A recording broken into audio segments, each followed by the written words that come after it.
Predicando la resurrección, basado en Hechos 2, 22 al 27. Este es un día realmente especial en la vida de los cristianos en todo el mundo. Es el día en que se terminó con el plan divino de Dios. Aunque Jesús dijo consumado es 3 días antes, faltaba el acto culminante que sella todo lo que Jesús prometió hacer. La resurrección es el punto final de las palabras de Cristo. Sin resurrección, nada de lo que Jesús dijo tiene validez. Jesús no está en la tumba. Somos salvos. Jesús se levantó. Tenemos perdón de pecados y vida eterna. Después de pasar 3 días dentro de la tumba, Jesús sale de ahí como quien tiene autoridad sobre la muerte. Impresiona a todo mundo y la gente, aunque le es difícil creer, empiezan a validar todo lo que habían escuchado de Jesús. Ahora todo tenía sentido. El Mesías era más que un hombre sufriente, era alguien capaz de desafiar aún las leyes de la muerte y vencerla. Jesús se apareció a más de 500 personas durante 40 días, después de haber resucitado. Jesús regresó al lado de su Padre Dios y prometió mandar a su Espíritu Santo a consolar a sus seguidores. En Hechos 2 ocurre lo prometido por Dios en el Antiguo Testamento y por Jesús a la hora de ascender. El Espíritu Santo regresa y llena de poder a todos los que habían estado esperando en Jesús. La gente se sorprende porque cosas sobrenaturales estaban pasando en aquel momento. Y dentro de ese evento tan espectacular, Pedro, el líder de los apóstoles de Jesús, se pone en pie y entrega el primer sermón evangélico por parte de la iglesia.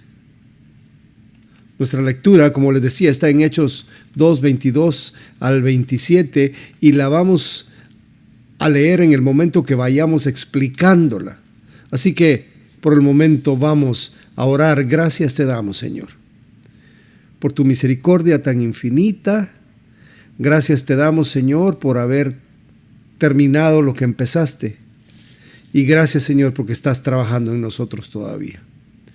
Tu Hijo, Señor, después de haber sido maltratado, después de haber sido torturado, tú, Señor, con tu poder lo levantas y le regresas la vida, así como se prometió en el Antiguo Testamento y como se prometió por parte de tu Hijo Jesús. Ahora, Señor, gracias a esa resurrección se valida todo lo demás y podemos creer en que Jesús es quien dijo ser. Y gracias, Padre Santo, por toda esa bendición. Gracias porque tenemos perdón de pecados y porque pertenecemos al reino de los cielos gratuitamente, porque tu salvación no se compra, tu salvación se recibe por fe. Te rogamos nos ayudes, Señor, a terminar después de este sermón con mucho ánimo, con mucha motivación y sobre todo con agradecimiento. En el nombre de Jesús. Amén. Hoy vamos a ver 5 aspectos de la muerte y resurrección de Jesús para poder entender lo que significa su victoria sobre la muerte. Esos 5 aspectos son: primero, Jesús fue aprobado por Dios.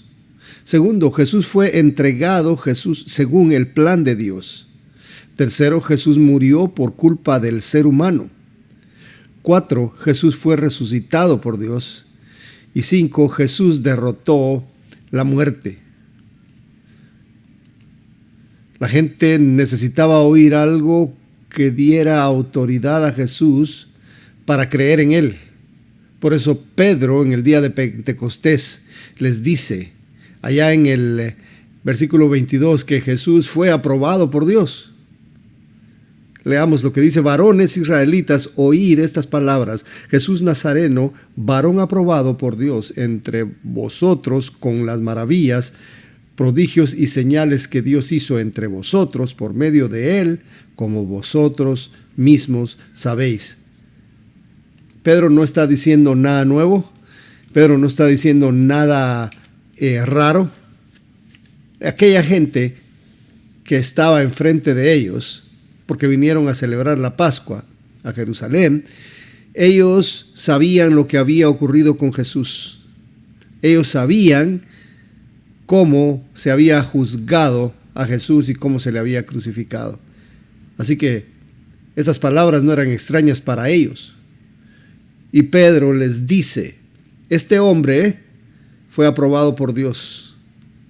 Este hombre era bueno delante de Dios. Y ustedes ahora están viendo cómo ocurren cosas hoy.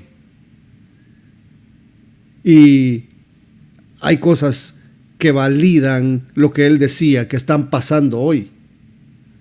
Dios, a través de Jesús, hizo muchos milagros frente a todas aquellas personas que estaban escuchando a Pedro. Pedro empieza este discurso diciendo algo que nadie podía negar. Pedro les dice a ellos, Jesús no fue un hombre común, fue confirmado públicamente por Dios y nadie lo puede negar. Juan capítulo 3, versículo 2, Nicodemo le dice a Jesús aquella noche que lo vino a visitar, nadie puede hacer estas señales si Dios no está con él. La gente lo sabía. Nosotros no estamos predicando una idea, estamos predicando a una persona real. Nuestra fe no está basada en emociones ni en cuentos de hadas. Hay evidencia y esa evidencia es Jesús no está en ninguna tumba. Nadie dijo dónde estaba Jesús. Algunos dijeron que el cuerpo de Jesús se lo habían robado, pero nadie lo demostró. Nadie dijo aquí está el cuerpo. Al contrario, más de 500 personas lo vieron y podían dar fe de que Él, después de haber muerto, resucitó. Nosotros debemos confiar en Jesús, seguir confiando en Él por lo que sabemos, por lo que estamos convencidos, no tanto por sentimientos ni por emociones. Él es real, nuestra convicción es real y Dios lo avaló haciendo milagros a través de Jesús. Algunas personas piensan y preguntan ¿por qué Jesús se dejó crucificar? ¿Por qué Jesús dejó que le hicieran tanta maldad? ¿Acaso no tenía él poder para evitarlo? Claro que sí, Jesús tenía poder para evitarlo. Jesús tenía todo el poder para defenderse de aquella gente. Varias ocasiones Jesús dice que él pasaba en medio de la gente y la gente no lo podía atrapar. En varias ocasiones vemos que todavía no había llegado la hora del Señor. Pero en esta ocasión Jesús se entregó. ¿Por qué? Porque era el plan de Dios. Jesús fue entregado según el propósito de Dios. Ese es el segundo punto, según la primera parte del versículo 23. A o sea, Jesús, entregado por el determinado consejo y anticipado conocimiento de Dios. Lo que a Jesús le ocurrió no fue un accidente, no fue una casualidad, no fue que el plan A se haya arruinado. Ese era el plan. Dios nunca tiene plan B. Los planes de Dios se llevan a cabo tal y como Él los lleva a cabo. Isaías 53, 10 dice, quiso Jehová quebrantarlo. Y es que fue por la voluntad de Dios. Pastor, pero usted dijo en otro sermón que Jesús fue el que entregó su vida, nadie se la quitó. Bueno, ahí hay tres verdades que caminan de la mano. Jesús entregó su vida como obediencia al Padre. Dios diseñó el plan de salvación y la gente lo ejecutó. La gente del mundo, gentiles y judíos. Algunas personas podrán decir, oh, qué gente tan mala. Qué gente tan mala, es cierto, gente tan mala. malos como usted y yo, porque así como hubo mucha gente que lo pudo haber defendido en ese tiempo, eran miles los que pudieron haber intervenido para haber evitado esa ejecución injusta. Nadie lo hizo.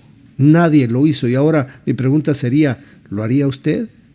¿Qué hubiera hecho usted? Yo estoy seguro que usted tampoco hubiera hecho nada, que yo tampoco hubiera hecho nada.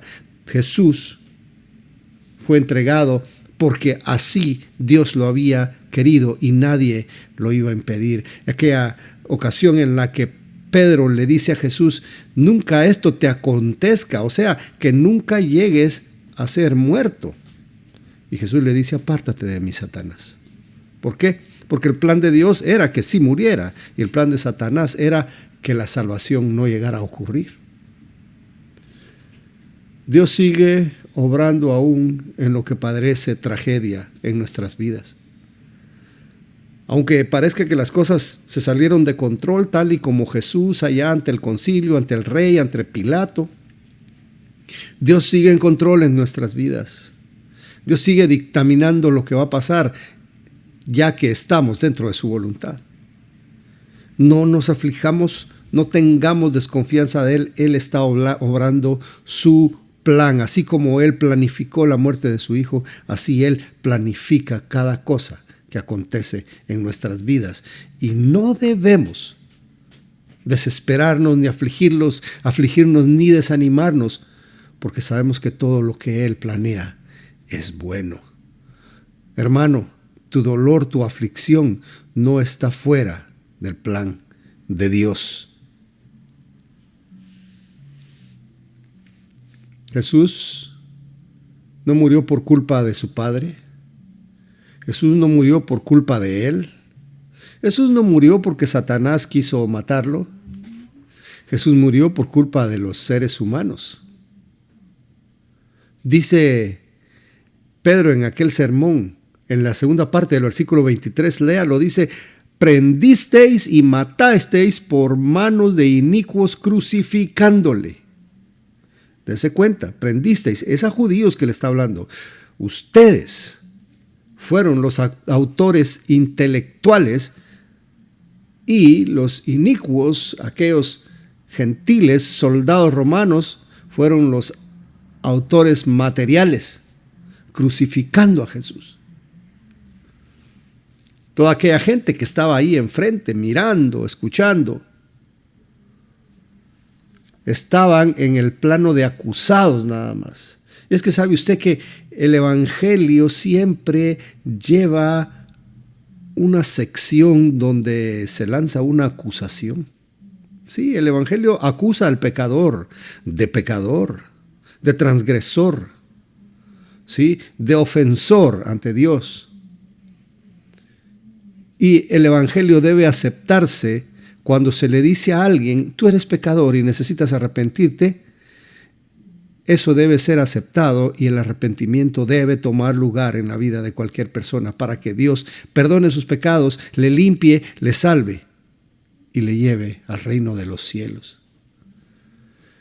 Jesús murió por culpa del ser humano, por los pecados del ser humano. Prendiste y matasteis por manos de inicuos, crucificándolo. Ellos eran culpables. Pero como yo te decía hace un momento, le podemos echar la culpa a ellos y decir qué malvados fueron, cómo con tanta corrupción le crucificaron. Sí, esos fueron ellos. Pero nosotros, en el lugar de ellos, hubiéramos hecho lo mismo. ¿Por qué? Por nuestras maldades. Porque nadie quiso meter las manos por él. Nadie le amó lo suficiente como para intervenir. Y eso ocurriría hoy también. Romanos 3:23 dice, por cuanto todos pecaron, están fuera de la gloria de Dios. No podemos culpar a los antiguos por haber hecho eso. Somos responsables delante de Dios por la muerte del Señor Jesús. Hay que reconocer nuestros pecados. Si nosotros nunca hubiéramos pecado, la muerte de Jesús no hubiera sido necesaria. Pero como nosotros todos somos pecadores, Él se entregó por nosotros. Y viniendo a este mundo, los que vivieron en aquel tiempo como representantes de la raza humana, le mataron, le crucificaron, le torturaron. por su misma maldad humana. Reconozcamos nuestro pecado y necesidad de perdón. Como cuarto punto tenemos que Jesús fue resucitado por Dios. Antenoche estuvimos hablando acerca de que Jesús pone su vida y que nadie se la quita. Es cierto que Él puso su vida y Él la vuelve a tomar, como lo vimos en el servicio de el Viernes de Dolores. Él dio su vida y Él la vuelve a tomar. Pero aquí tenemos que también, en el versículo 24, Dios dice, al cual Dios levantó, suelto los dolores de la muerte, por cuanto era imposible que fuese retenido por ella. Entonces, pastor, ¿quién resucitó a Jesús? Si ya dijimos que Él mismo resucitó con su poder y ahora miramos que Dios le levantó. Esto es uno de los textos que nos arrojan una gran información acerca de que Jesús es Dios. Pedro está diciendo que Dios le levantó y Jesús dijo, yo vuelvo a tomar mi vida. Ellos son uno, el Padre y el Hijo son uno. Son dos personas distintas, pero son uno. Ellos son una unidad. A eso es lo que nosotros le llamamos Trinidad junto con el Espíritu Santo. Versículo 24, al cual Dios levantó, suelto los dolores de la muerte, por cuanto era imposible que fuese retenido por ella. Y es que lo que Dios se propone, se cumple. Lo que Dios dictamina, sucede. No podemos encontrar en ninguna parte de la Biblia que lo que Dios quiere hacer no lo hace. Dios es soberano. Dios es todopoderoso, no hay nada que le impida. Y así como Él mismo dijo que el Mesías se iba a levantar después de haber sufrido la muerte, así lo cumplió su mismo Hijo Jesús. Así lo dijo, yo voy a resucitar. La resurrección es la obra poderosa de Dios venciendo la muerte. Romanos 6:9 dice, la muerte no se enseñoreará más de Él. Estamos bajo el mismo poder de Dios, ese poder resucitador, ese poder que da vida, viene de Dios, el mismo poder que nos va a resucitar a nosotros. El mismo poder que nos dio vida en abundancia desde el momento en que creímos. Es que aquí está la bendición para nosotros, hermanos. Tenemos un Dios que sabe resucitar a los muertos. Tenemos un Dios que prometió resucitarnos. Tenemos un Dios que no tiene ninguna razón para fallarnos. Es su voluntad y Él la va a hacer, porque Él es Dios. Hermanos, hay esperanza real más allá de la muerte. No nos vamos a quedar ahí en la tumba para siempre. Si en esta vida la muerte fuera lo último, qué tristeza. Después de tanto sufrir, después de tanto penar y de tanto estresarnos, de tanto ver maldades, quedarnos ahí después de haber muerto de una enfermedad, un accidente. Dios nos ofrece una vida mucho mejor, llena de felicidad, cuando Él nos resucite. Y esa es nuestra esperanza de gloria. Es lo que estamos esperando, es nuestra esperanza bendita. Cuando Él venga y nos resucite. Si Cristo resucitó, nosotros resucitaremos también, como dice 1 Corintios. Hay esperanza. Nosotros no es que estemos adivinando o solamente esperando por si al caso. No, nosotros tenemos una esperanza viva. Desde hace 2000 años que Jesús habló de esto, que los apóstoles hablaron de esto.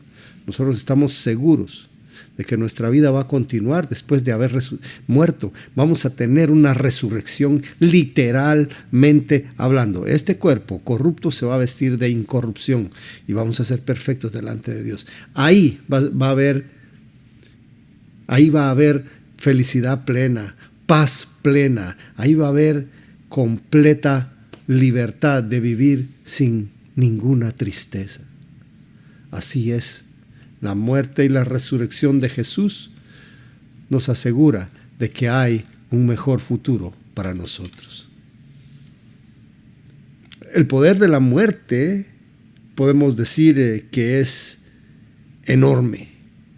Cuando la muerte llega a una persona, llega y no se salva. Muerte quiere decir hasta aquí llegó.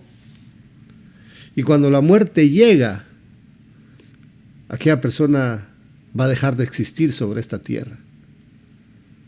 La muerte es tan poderosa que no anda perdonando a nadie.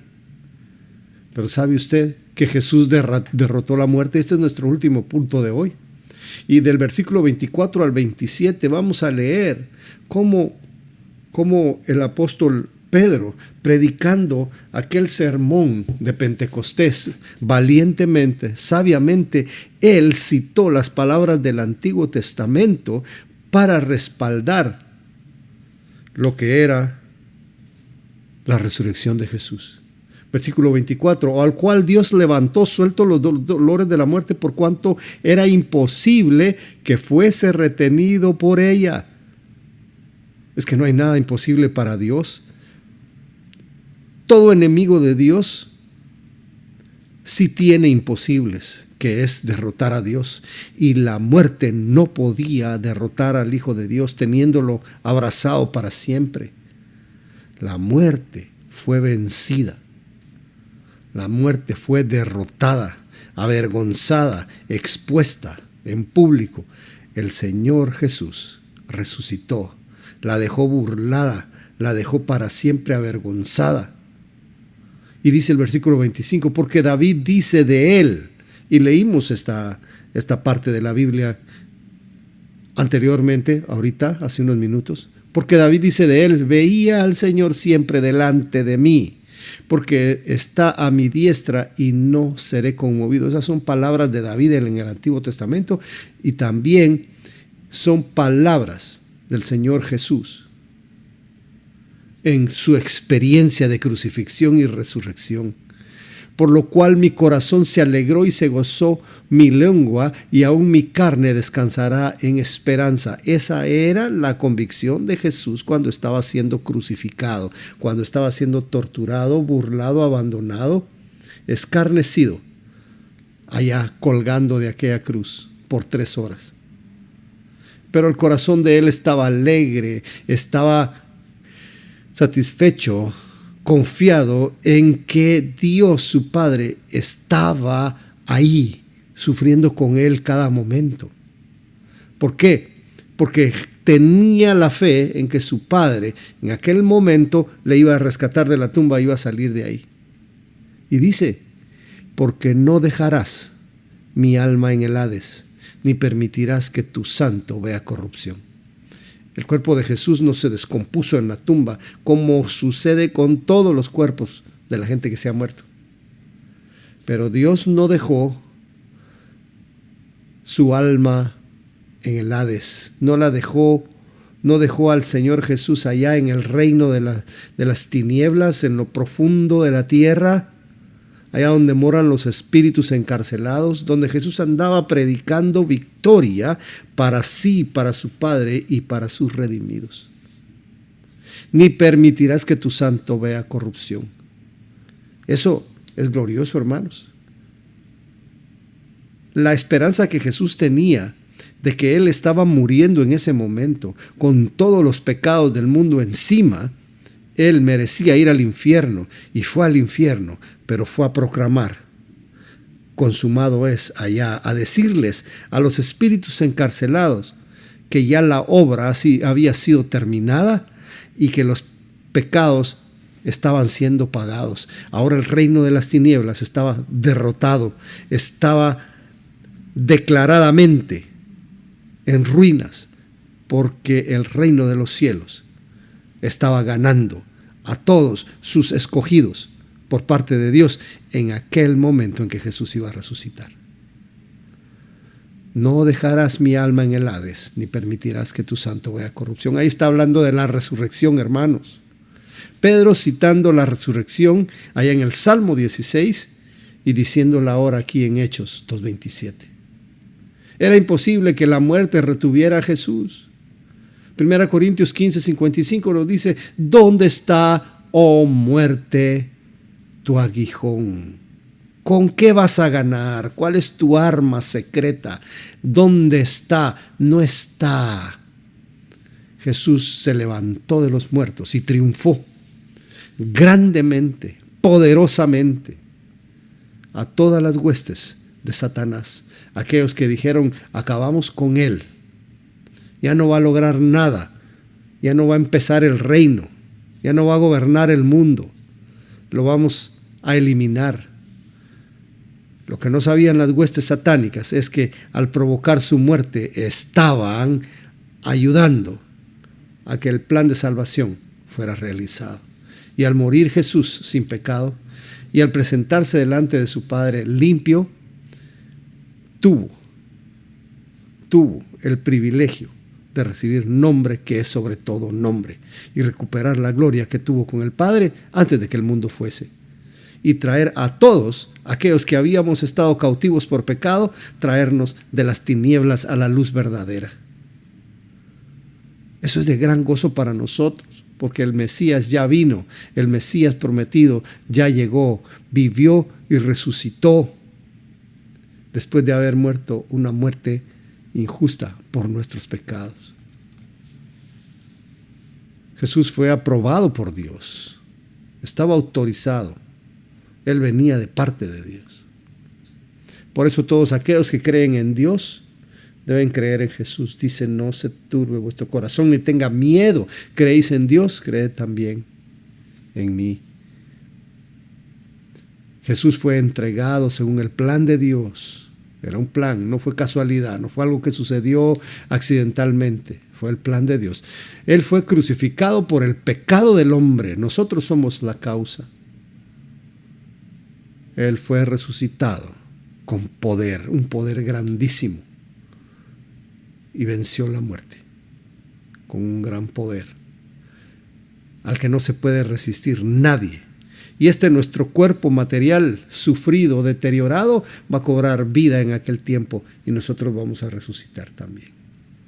Dice la palabra de Dios que si Jesús no hubiera resucitado, somos las personas más dignas de lástima en este mundo, porque no sucedió lo que Jesús dijo que iba a suceder, y su cuerpo estaría descompuesto hace 2000 años en una tumba.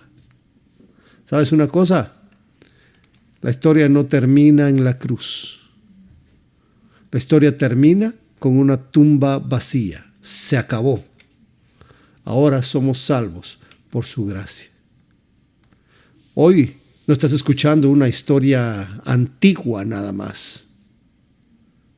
Estás escuchando una verdad viva. Cristo murió por tu pecado, pero resucitó para darte vida. La pregunta no es si Él vive, la pregunta es: ¿vas a responder a ese Cristo vivo? ¿Cómo vas a responder? ¿Vas a decir: no me importa todo lo que pasó, no me importa todo lo que sucedió, todo ese plan perfecto hecho, voy a dejarla pasar para cuando a mí me den más ganas? Uno debe arrepentirse mientras tiene tiempo. Uno debe doblar su corazón y quebrar su orgullo cuanto antes, porque el día de mañana no es nuestro. Habla con Jesús y dile: perdóname por haber provocado tu muerte, pero quiero aprovechar esa misma muerte para que tú laves mis pecados con tu sangre y me presentes delante de Dios limpio, para que el Padre me acepte y que cuando yo llegue algún día allá a su presencia, Él me diga: pasa y gózate en el gozo de tu Señor. La resurrección de Cristo nos asegura que Cristo es quien dijo ser. Bendito sea su nombre. Levantemos nuestras cabezas, que tengamos ánimo perpetuo En la vida cristiana debemos andar gozosos, debemos andar animados, contentos, porque sabemos que tenemos una esperanza de vida eterna y esa no la tiene cualquiera, esa no se le da a cualquiera, se le da solo a los escogidos de Dios. Bendito sea nuestro Padre Celestial. Gracias, Señor, por todo lo que se ha dicho. Gracias, Señor, por todo lo que se ha hecho. Y gracias por Cristo Jesús, quien después de haber muerto, tú lo levantaste con poder. Señal de que vas a hacer lo mismo con nosotros en aquel día. Bendito sea tu nombre. Te alabamos y te bendecimos. Te agradecemos y te admiramos mucho, Señor. En el nombre de Cristo Jesús. Amén.